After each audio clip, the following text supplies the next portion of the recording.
welcome to Online Church. Currently, we're doing a series called Alternative Life. Last week, Mike shared about identity and who we are governs what we do. Today, Greg will be continuing that series, so I hope that you're encouraged by all that he has to say.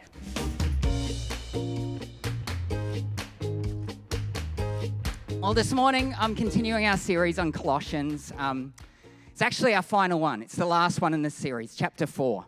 And I wanted to start with a quote, just to kind of place this series a little bit. Maybe you haven't been here for all 4 weeks. Maybe this is your first time. Maybe you have. But I just wanted to frame it a little bit. So this is a quote from Tim Keller. It's up here on the screen. And it says, it's a description of Christianity. It says, Christianity at its core is a movement of people who have encountered the love and grace of God and are compelled to share that love with others. Now, when this love is lived out in the world, it has the potential to bring about profound transformation and renewal. And I think this quote for me highlights 3 really important things. I've got it on the next slide. Firstly, we have this personal experience, this personal encounter with God, and that's our prayer for everyone here, and that's the mystery of Christ, that he encounters us, everyone where we are. The second thing is we have this response. We're compelled by that encounter to live a life of love. And I think that's why Paul wrote this letter, and that's why we're here this morning. We're actually here to cheer each other on and champion one another as we try to work out what that's like, to live a life of love. And then the hope, the goal, the end goal is transformation of creation. And as Hannah so beautifully put it, we want all creation to declare the goodness of God. All creation to be transformed, to experience heaven on earth. So this letter we're looking at today was written to the church at Colossae. I think that's how you say it. And it was an encouragement to them, and it was meant to be spread around to different churches in the area. So today we're going to be looking and just summing up some of those themes we've covered over the last 4 weeks, and picking out some of those themes, and I'll be going through the last chapter and hopefully highlighting some of those again. So let's start. In Colossians chapter 4, verse 2-4, it says, devote yourselves to prayer with an alert mind and a thankful heart. Pray for us too, that God will give us many opportunities to speak about his mysterious plan concerning Christ. That is why I am here in chains. Pray that I will proclaim this message as clearly as I should. So I think the first point that stood out to me as I was reading through this is this call to be a community or people who pray. So this alternate life that we've given this heading, alternate life that the letter to Colossians invites us to, a key part of that is living a life of prayer. I don't know about you, but I find prayer one of those really challenging practices. I find it tough.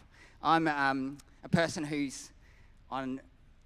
I have a high need for competence in my life, and I like to know that I do things well. Anyone else with me? Like uni, I really like getting good grades because it tells me I'm good. Like I get value out of that. And prayer, I think I find hard. I'd rather read. You know, you can read. I read a whole chapter this morning.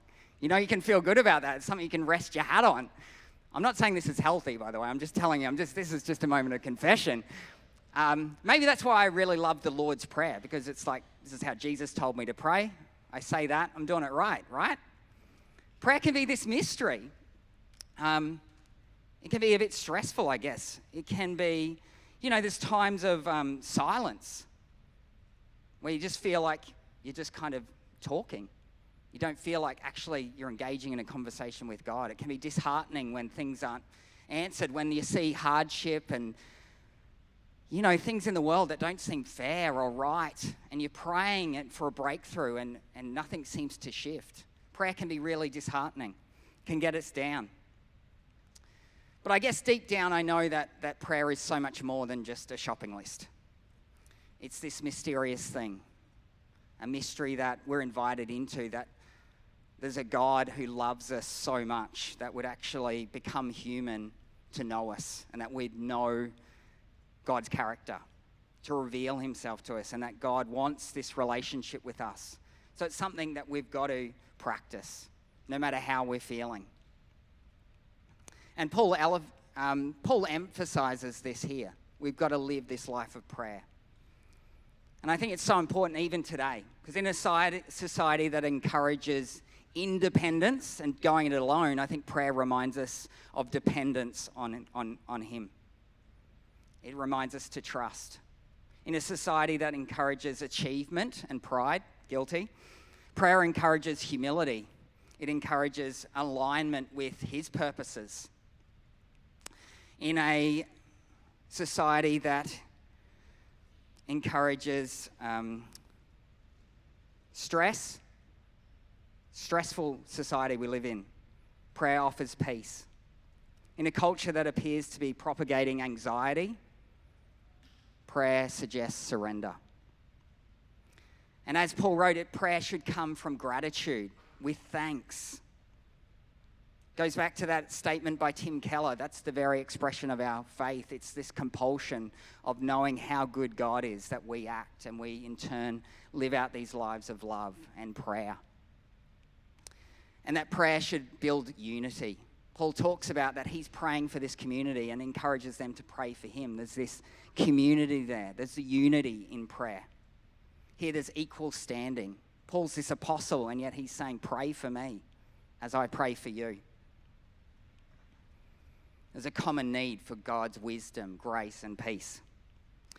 Now, I think transformation comes not just by sitting here and listening and getting knowledge. I love knowledge as much as the next person, but through action. And I think my awkwardness and my discomfort with things, I know personally that becomes easier with repetition and practice. So if you haven't got it yet, we're going to pause right now, and we're actually going to pray as a community. Now, I know that's really tough for some people, so we're just going to pray individually, where you are. I just want to pause for a minute. There's going to be a little bit of music, and I just want you to practice prayer. And I've got some ideas. If this is still hard, it'll come up on the screen. Prayer isn't about getting God to do things for us. It's about participating in what God is doing in us. I love that quote, and that can be something you can think about as you pray. So let's jump to the next one. Let's practice together. Here's some ideas. If you want to pause in this moment, remember our prayer to express gratitude. Start with gratitude. Pray for our community and for specific people. That's what Paul ends his letter with, praying for people like our leaders, Mike and Teresa, who are on holidays at the moment. That's why you've got me, yours truly. But pray for them. We want them to come back renewed and refreshed because they carry so much of our vision and our heart and lead us here. So we want wisdom for them and so many good things. And pray that as a community, we'll be dependent on God. We'll align with God's will and purpose, personally and collectively. And that we'll experience God's peace in this hectic society. So let's pause for a minute together and pray.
God, we are so thankful for who you are. This God of love who seeks relationship with us.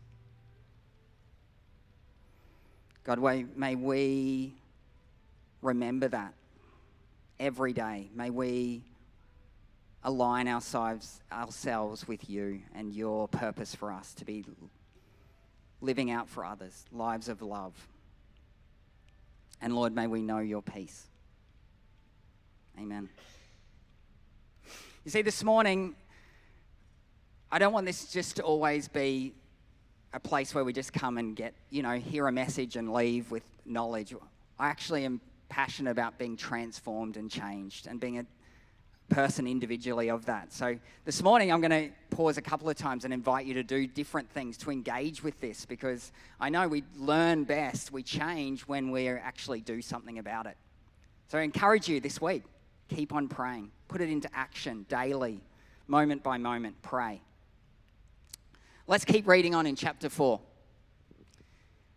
Verse 5. It says, "Live wisely among those who are not believers and make the most of every opportunity. Let your conversation be gracious and attractive, seasoned with salt, so that you'll have the right response for everyone." Seasoned with salt. Makes me think like Ryan. Food. Makes me hungry. But I don't want to tread on Ryan's toes this morning, but I'm interested. I want you to pause now and maybe, Shane did say after the service, but I encourage you now to remember that person's name and talk to them. And I want you to share with them the best meal you've ever had. Now, you don't have, no one's going to come and quiz you on and be like, really, was that the best? Because that's a big question. A great meal you've had. Share with them. What's a standout meal that you can remember? Go.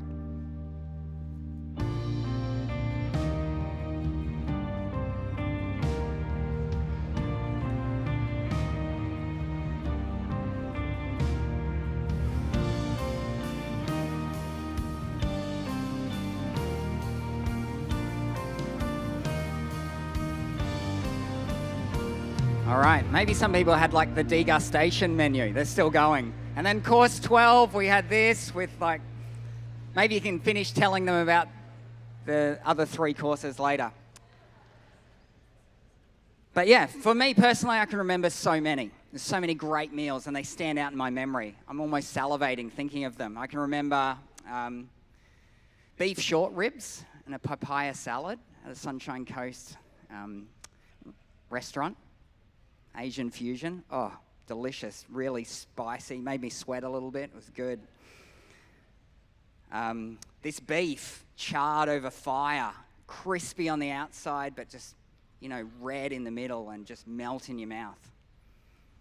Roast lamb, I remember having recently at a friend's place, and a Greek salad. Delicious. Also tasty. So memorable. And I think that's the thing that stands out about these experiences. I go and tell my friends about them. Oh, you should try this. It was amazing. You recommend it to them. I go home and I try and emulate and try and cook this food. I had a delicious meal at Luke's and I'm like, he got it from a restaurant and I was like, I reckon I can do that as well. And here we are, we're copying each other and we're emulating each other and we're excited about this and we're trying to share it with other people. It's memorable. We also remember the blah. I don't know about you, but as a child, I grew up eating choco and squash. I don't know, is that even a food? Does anyone still eat that? Confession. One. Gosh. No, I remember that. That was traumatic. That watery, gelatinous, ugh. There is no redeeming those 2 foods, I'm sorry. Brussels sprouts? They've even Oh, no. Yes. I used to, don't steam them. You've got to do something good with them. Fry them, and drown them in butter. It's probably more butter than Brussels sprouts, let's be honest. And then season them. Lots of seasoning. Oh, they're good. No, it's that good things, that flavoursome things that we remember. And I think that's we're touching on here in this verse. N.T. Wright links this same translation of the meaning when he's talking about salt to Matthew 5 in the Sermon on the Mount. We're probably pretty familiar with this passage. Here it is here. "Let me tell you why you are here. You're here to be the salt seasoning that brings out the God flavors of this earth. If you lose your saltiness, how will people taste godliness? You've lost your usefulness and will end up in the garbage. We're here to be flavorsome, to add flavor. N.T. Wright, when I was reading through some of his revisions of this chapter of Colossians, he's saying, don't be boring. That's literally, he's this theologian saying, don't be boring, be interesting. He also says, bring out the best in others. And I think that's what salt does. It's not the hero.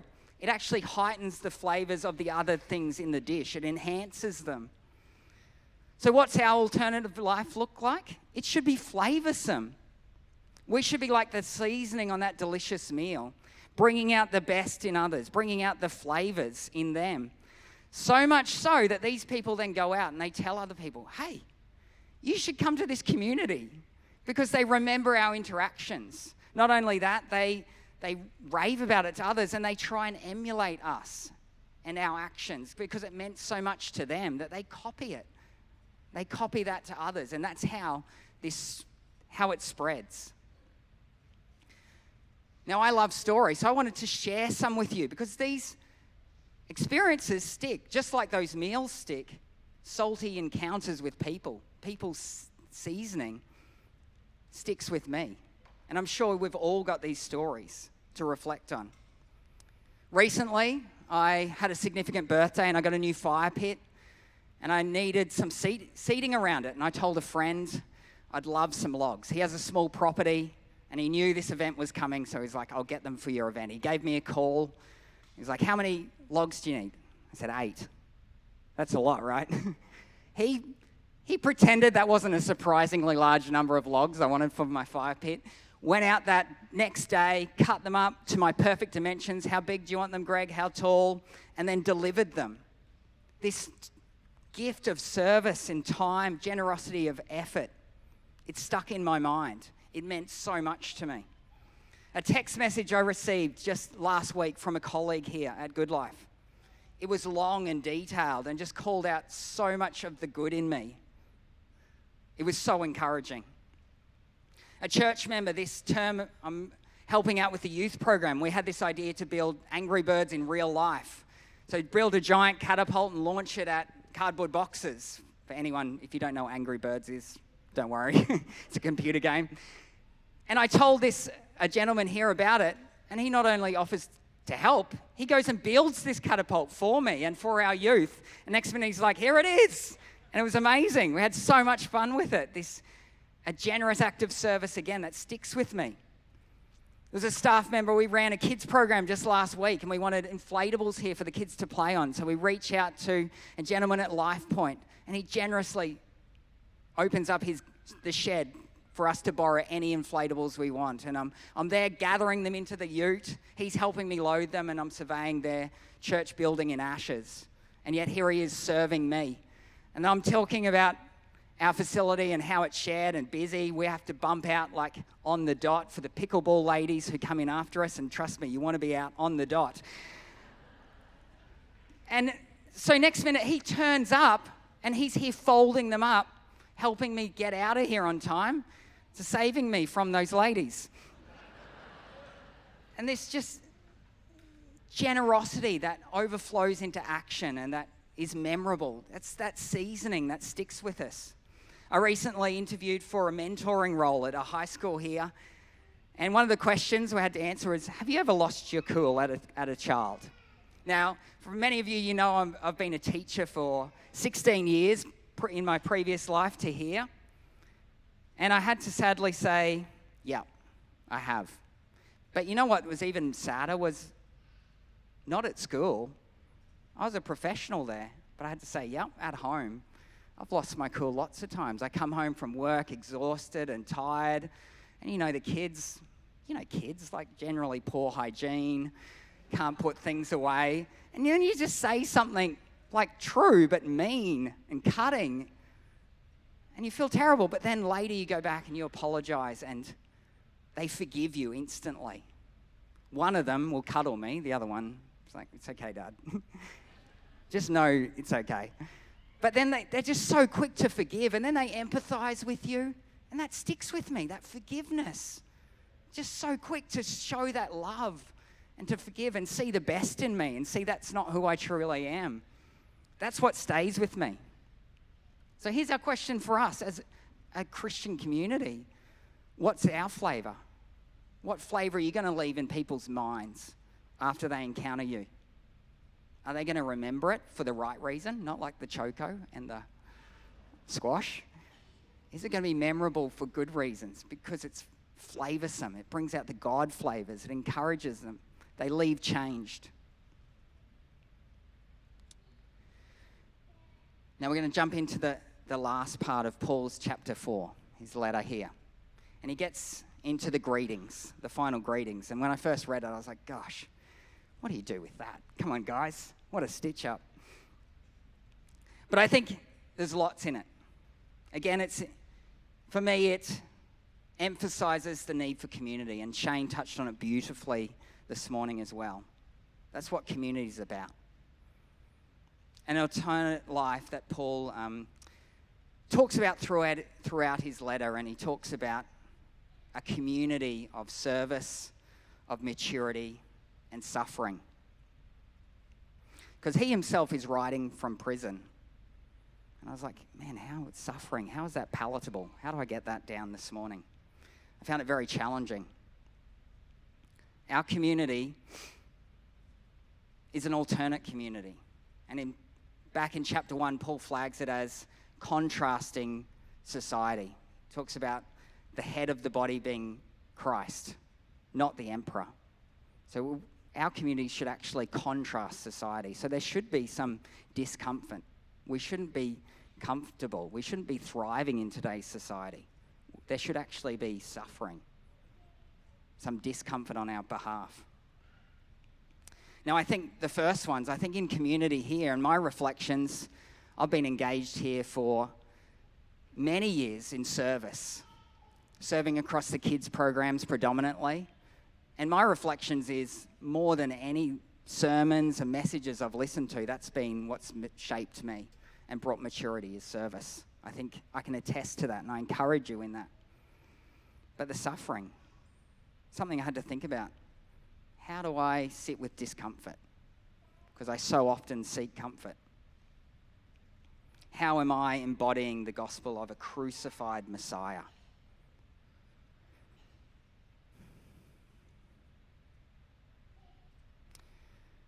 This life of love we're called to live. As Tim Keller put, our response is to love. It's a radical love. A radical love. And it got me reflecting back to a series we did last year on the Beatitudes, the 9 beats. And the final one was the way of radical love. And it's the summary of all these Beatitudes. And I wanted to read, rather than that whole passage, was Mark Scandrett, who was the author and the approach we're taking, how he summed it up. And I think it's here on the screen. Difficulties will come to those who follow his way of life. A way of trust, lament, humility, justice, compassion, right motive, peacemaking, and surrender. If you had to summarize the way Jesus, lived and taught, you could say it was the way of radical love. If you follow love far enough, you'll be made fun of. You'll be falsely accused and mistreated. Radical love may even cost your life, as it cost Jesus his. So I guess for me, my reflection was, how am I escaping, or how am I constantly trying to seek comfort?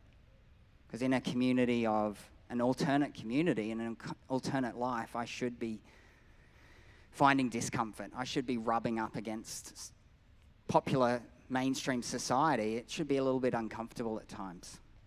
And I should be okay with that. I should actually acknowledge that and push into it. N.T. Wright states, it is undesirable and ultimately impossible for any individual Christian or church to go it alone. And imagine they have nothing to gain or learn from other Christians and churches. The greetings in Paul's letters are to bind them together in love and fellowship. So Paul finishes by listing others in that church at Colossae and across the region in the service of God. And he calls for this unity. He binds them to him. Paul was this gifted evangelist and this apostle, but I think so much more he was acknowledging is needed in a healthy community. And I love how Paul names people who have meant so much to him and bring different gifts and talents to this community. Other leaders from other churches and other areas. And Paul writes, binding them together, unifying them. So my challenge for you this week, my final challenge, we don't have time to do it now, is to actually write chapter 4 in your own words for yourself and for the community you find yourself in. And I've done it, so I wanted to share it with you as an encouragement to, I guess there's some people who I talk about specifically in here. There's a lot of people I haven't mentioned that are obviously so valuable. That always makes me nervous when you start saying names. But you guys are old and friends, so you love me and you think I'm great, right? But yeah, I'd encourage you to do it. And I found an encouragement to myself. It filled me with gratitude for the people in my life. But also, part of the reason for sharing it is to encourage those people. You might not want to share it with everyone because you're not listening to everyone. But share it with those people and encourage them this week. So here it is. This is my summary of chapter 4. Hey, Goodlife. Remember, we need God's Spirit to transform our hearts, to stay close to God through prayer and be grateful. Don't be defined by the latest fads and fashion and get caught up in all the end of financial year sales, or get stressed by the rising interest rates and your university marks. But talk to God. Spend time together and reflect on all the great things you have. Pray also for the churches across the coast and the team at Goodlife as they hold space for anyone and everyone that comes through our centre and show them the goodness of God. Pray for the broader church as they face their own unique challenges, for Life Point as they continue to be loyal followers of Christ and the vision of their church despite not having a building. For Hillsong as they navigate leadership changes and human failure and brokenness, and remind me that we are broken and should never cast the first stone. Remember to live a wise and flavoursome life where everyone we encounter remembers the conversation for the right reasons. How fortunate I am to have a Trish, because she is such an encouragement to me. Even when she falls over at the 50-plus disco and severely injures herself, she will tell you, what a great night. And Stephen Jeffs, what a legend. So faithful and diligent in his care and protection of our community. He inspires me. His wife, Ruth, her passion to care for people practically and pray faithfully for this community is incredible. She mentors me. Mike Hardy, are you kidding me? If he watches this. You've scooped up the baton with respect for what has gone before and with enthusiasm and vision for our future. And his wife, Teresa, smashing our kids' ministry. I'm grateful to rub shoulders with people of such character. To the countless volunteers who generously serve our community and create a space where people matter and all are welcome, thank you. Here is my greeting in person. Remember my prison sentence being made to do public speaking while Mike is away. May God's grace be with you.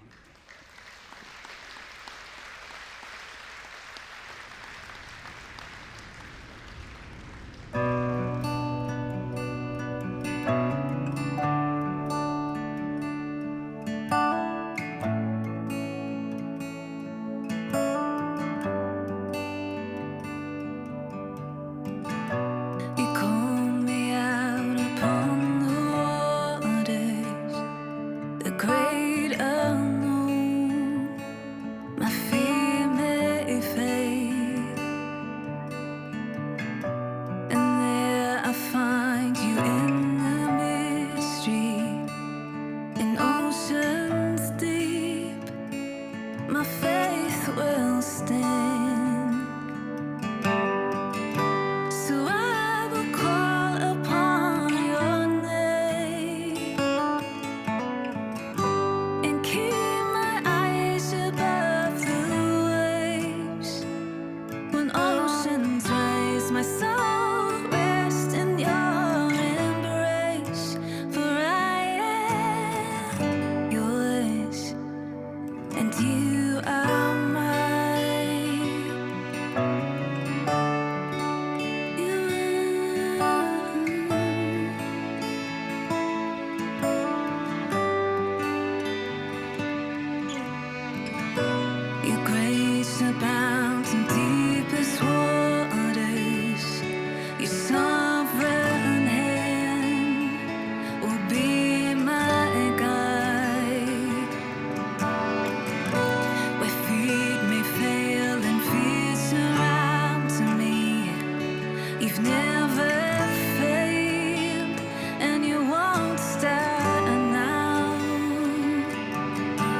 Thanks for joining church today. If you would like to see Mike's message from last week, you can go here.